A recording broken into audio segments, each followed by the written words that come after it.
안녕하세요. 축구 전문 기자 한준입니다. 아쉽게도 신태용 매직은 2023 카타르 아시안컵 16강전에서 여정을 마쳤습니다. 고국인 대한민국 축구대표팀과 8강전 맞대결을 꿈꿨지만 호주와 16강전에서 완패하며 탈락했는데요. 방금 전에 끝난 경기 결과를 통해서 호주가 대한민국이 사우디아라비아와 16강전에서 승리할 경우 8강전 상대로 결정됐습니다. 호주는 예상대로 높이를 활용한 고공축구로 인도네시아를 압도했는데요. 호주는 아시다시피 2015년 호주에서 열렸던 아시안컵 결승전에서 우리의 우승 꿈을 목전에서 좌절시킨 아픔을 안겼던 팀이기도 합니다. 이번 대회 경기력을 보자면 그때보다 확실히 떨어진다. 우리가 충분히 서력전에 성공할 수 있을 것으로 보이는 징후들이 있는데요. 인도네시아와 치른 호주의 16강전 경기력을 주요 장면과 세부 기록을 통해 분석해드리고 사우디전을 준비 중인 우리 대표팀의 최신 상황도 총정리해드리겠습니다. 호주가 인도네시아를 4대0으로 완파하면서 압도적인 차이로 8강에 진출했는데요. 다만 경기 내용은 이렇게 4골 차이로 벌어질 정도의 과정은 아니었어요. 다만 말씀드린 대로 동남아시아 팀들이 최근 들어 정말 좋은 경기력과 전술적인 부분, 체력적인 부분 많이 올라왔고 비등비등한 모습을 보이고 있지만 신체적인 문제, 높이의 문제를 결국 극복하지 못하면서 무너지고 있죠. 김판공 감독의 말레이시아라든지 또 박항서 감독이 이끌어냈던 베트남, 지금은 투르시에 감독이 이끌고 있지만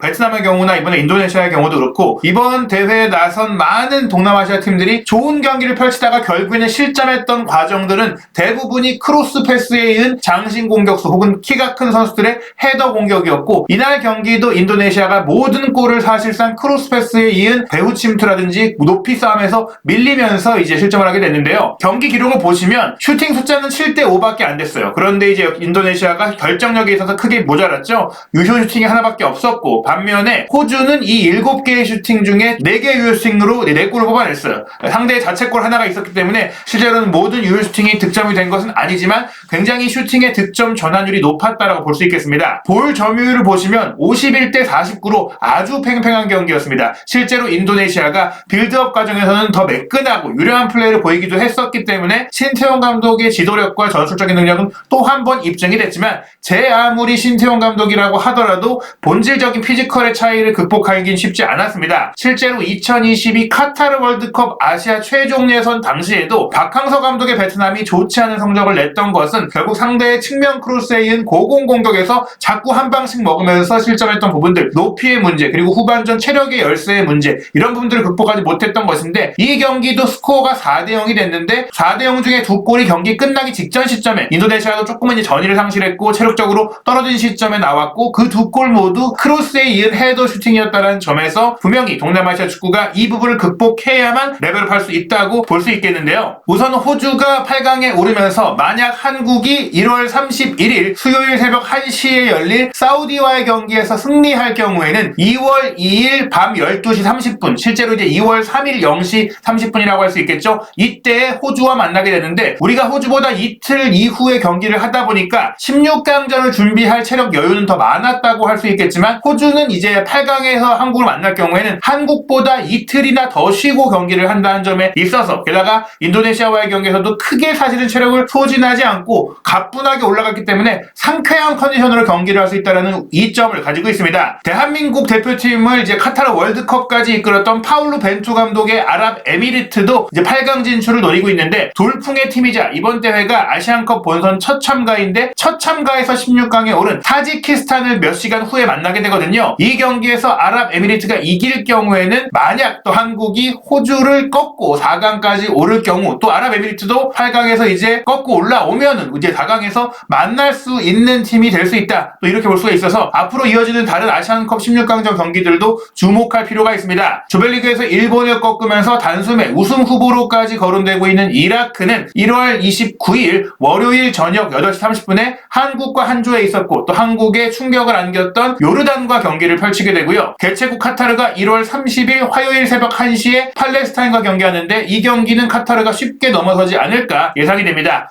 그리고 1월 31일 수요일 새벽 1시에 사우디 대 한국의 경기가 있고 바레인과 일본의 맞대결은 1월 31일 수요일 저녁 8시 30분에 킥오프하고 또 다른 우승 후보인 이란은 2월 1일 목요일 새벽 1시에 시리아와 16강전의 마지막 일정을 치르게 됩니다. 다시 인도네시아와 호주의 경기로 돌아와서 세부 기록 살펴보면 말씀드린 대로 양 팀의 볼 점유율과 슈팅 숫자 차이는 크지 않았지만 인도네시아는 빅 찬스를 많이 만들지 못했어요. 반면에 사실 속공과 높이 이런 신속한 다이렉트한 축구를 통해서 호주가 7개의 슈팅 중에 5번이나 빅 찬스를 만들어냈고 그 빅 찬스 중에 3개를 득점으로 연결하면서 빅 찬스를 잘 살렸다. 5번의 코너킥이 있었는데 이것 역시 굉장히 잘 살렸다고 볼 수 있고 공중볼 대결에서도 호주가 13번 승리했고 인도네시아가 6번밖에 이기지 못하면서 상당수의 이제 공중볼 경합에서 호주가 압도했다라고 볼 수 있겠는데요. 그렇다면 호주는 어떤 식으로 경기를 진행했느냐? 4-4-1-1 대형을 통해서 포르마롤리 선수가 이제 우루과이 출신인데 이 선수가 호주 시민권을 얻었죠. 이 선수를 최전방 공격수로 두고 있고 라일리 맥거리 선수가 처진 공격수인데 이 선수 역시 이제 1, 2선을 오가면서 사실상 투톱에 가까운 4-4-2와 비슷한 형태의 경기를 펼쳤고요. 좌우 측면의 보스와 보일이 또 사이드 플레이를 펼치고 잭슨 어바인과 키아누 베큐스 선수가 중앙 미드필더로 박스 투 박스점을 움직여주고 베히치, 롤스, 수타, 존스가 포백 라인을 구성하는데 저 풀백의 오버래핑도 굉장히 활발했습니다. 이 선수들의 이제 소파스코어 기준 평점을 보면 오른쪽 측면 미드필더로 득점을 이룩했던 마틴 보일이 측면에서의 날카로운 크로스패스라든지 침투에 의한 득점력을 보이면서 무려 8.6점의 높은 평점을 받았고 교체 출전해서 막판에 나온 2골에 관여했고 또 직접 골맛까지 봤던 크레이그 구딘 선수도 8.8점으로 아주 높은 평점을 받았습니다. 해리 수타 선수 센터백으로서 레스터 시티에서 뛰고 있는 선수인데 이 선수도 역시 세트피스 상황에서의 놀라운 득점 기세를 대표팀에서 꾸준히 이어가면서 벌써 대표팀 득점이 2자릿수에 오른 정말 골 넣는 수비수인데 이 선수도 이제 7.9점의 높은 평점을 받았습니다. 선발 선수뿐 아니라 교체로 들어온 선수들도 기존의 주전 자원들이 많고 또 지금 세대 교체 과정 속에서 젊고 새로운 선수들도 선발 명단이 많이 올라오고 있기 때문에 그레엄 아놀드 감독이 호주 축구를 오랫동안 지휘하면서 조금 순조롭게 새로운 시대를 열어가고 있다고 볼 수 있겠는데요. 하지만 이렇게 호주에 주목한 선수들의 이름을 얘기 드릴 때 많은 분들이 낯설 거라고 생각이 듭니다. 실제로 몇 년 전까지만 하더라도 지난 월드컵까지만 하더라도 호주 대표팀에는 프리미어리그에서 활약한 선수들이 꽤 많이 있었고 유럽 주요 리그에서도 돋보이는 경기력을 보여줬던 스타 선수들 확실한 그 압도적인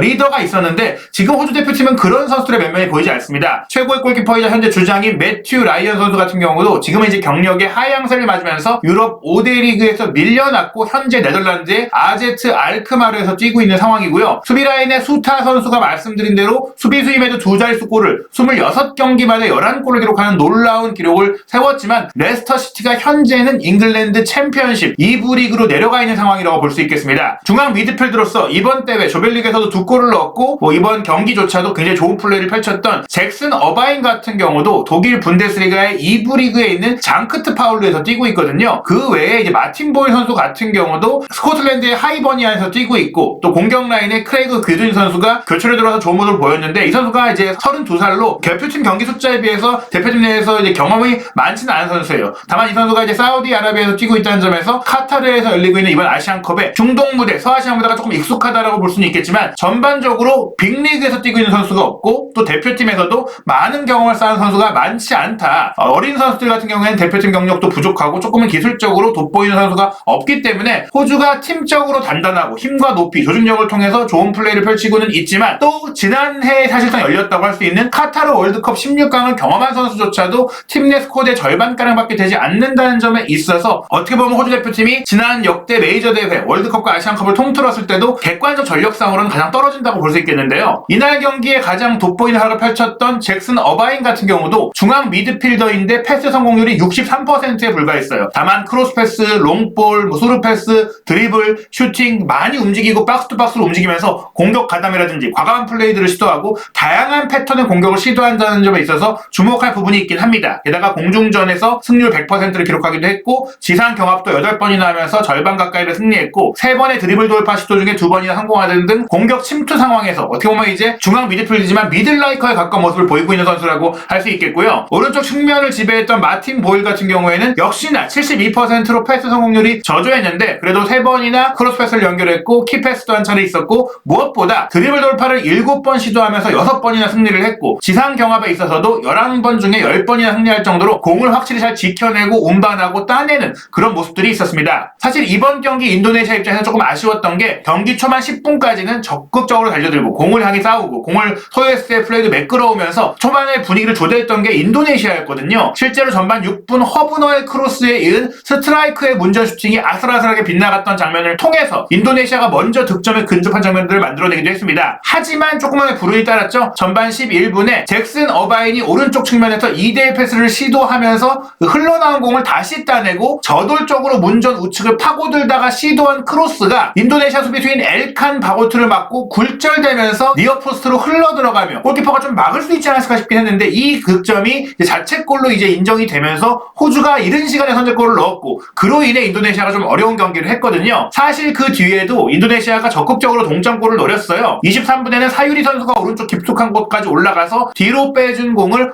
허브너 선수가 왼발 중거리 슈팅으로 가져갔는데 골키퍼의 정면으로 이루어졌고요. 39분에는 오른쪽 측면에서 허브너가 빼준 공을 마르셀리노 선수가 크로스 패스로 연결했고 문전 반대편에서 달려들어온 사유리 선수가 발리 슈팅을 가져갔는데 이 슈팅이 또 허망하게 빗나가고 말았습니다. 이런 이제 동점골을 노렸던 기회들이 들어갔더라면 경기 양상이 어떻게 됐을지 모르는데 이렇게 몰아치다가 전반전 종료를 앞둔 45분에 오른쪽 측면에서 존스가 올린 크로스 패스를 보일 선수가 문전 반대편에서 달려들어오며 헤더로 밀어넣으며 2대0 추가골, 쐐기골을 전반전이 끝나기 전에 넣었기 때문에 인도네시아 선수들이 정신적으로 흔들릴 수밖에 없었습니다. 이러한 과정 속에서 이제 어떻게 보면은 호주는 후반전에 선수 교체를 활발하게 진행을 했는데 전화위복이 됐던 부분들도 있었어요. 존스 선수가 이제 부상으로 빠지면서 애킨슨 선수, 지난 카타르 월드컵에 출전했던 선수가 이제 교체로 들어왔는데 이 애킨슨이 89분 맷켈프의 패스를 받아서 날카로운 크로스 패스를 올렸고 이 크로스 패스를 어바인이 헤더 슈팅으로 가져간 걸 인도네시아 골키퍼가 1차적으로 막아내긴 했는데 흘러나온 공을 또 다른 교체 출전 선수인 구딘 선수가 그대로 때려 넣으면서 3대0을 만들었는데 구딘 선수도 득점하기 2분 전에 교체로 들어온 선수라는 점에 있어서 교체로 들어온 선수들이 득점 과정에 좋은 이제 활약을 펼쳤고 또 어바인 같은 경우도 이날 경기 직접 본인이 득점을 한 건 아니지만 조별리그에서 보여줬던 문전에서의 날카로운 헤더 능력을 보여주면서 또 본인의 능력을 확실히 보여줬습니다. 후반 추가 시간 1분에는 인도네시아가 한 골을 더 내주게 되는데요. 이번에는 구딘 선수가 왼발로 올린 프리킥 크로스를 후타 선수가 확실한 높이와 또 좋은 타점을 통해서 헤더 슈팅으로 잘라 먹으면서 4대0을 만들었고 이로 인해 호주가 아주 좋은 컨디션으로 8강에 올라 사우디와 한국의 경기를 분석하면서 충분한 휴식도 취하면서 기다리게 됐습니다. 사우디아라비아와 경기를 준비하고 있는 한국 대표팀 최근 많은 우려들이 따르고 있지만 손흥민 선수가 많이 나서서 훈련장 분위기를 좋게 만들기 위해 몸개그도 하고 이제